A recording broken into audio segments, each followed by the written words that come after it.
না গোপালকে বলছে তোকে ডেকেছে, বলে হ্যাঁ ডেকেছে, দাঁড়া তোকে দেখাচ্ছি মজা।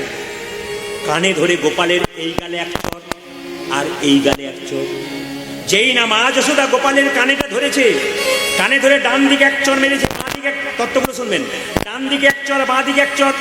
যেই না এক চড় মেরেছে ডান দিকে, বাঁ দিকে এক চড় মেরেছে, ডান দিকে মারার সঙ্গে সঙ্গে কৃষ্ণ কাঁদতে শুরু করেছে, আর বাঁ দিকে মারার সঙ্গে সঙ্গে কৃষ্ণ হাসতে শুরু করেছে।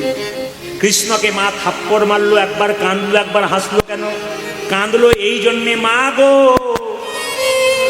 তোমার 7 নাই 5 নাই, আমি তোমার একটি মাত্র গোপাল।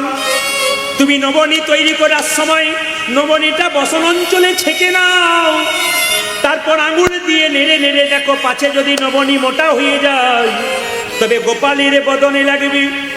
এই তোমার ভালোবাসা, তুমি আমায় মানলে। তুমি লোকের কাছে বলে বেড়াও 7 নাই 5 নাই, আমি নাকি তোমার একটি গোপাল। তোমার এই ভালোবাসা ভগবান কাঁদছে, আবার হাসছে কেন? তুমি তো আমায় চিনতেই পারোনি, আমি কে? যদি চিনতে পারতে তবে কি তুমি আমায় মারতে?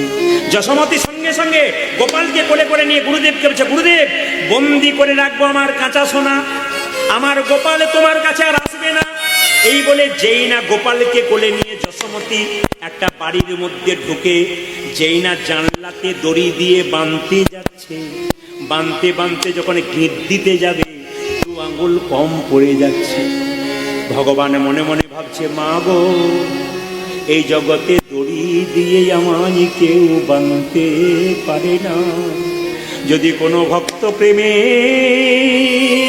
নিরাই গৌর হইব, যদি কোনো ভক্ত প্রেমের দড়ি দিয়ে বাঁধতে পারে তবে তার প্রেমের দড়িতে আমি বাঁধা থাকি।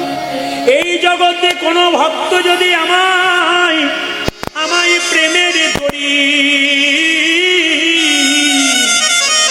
আমায় প্রেমের দড়ি দিয়ে বাঁধতে পারে তবে তার বাঁধাতে আমি ধরা দিই। আসলে মা যশোদা যখন গোপালকে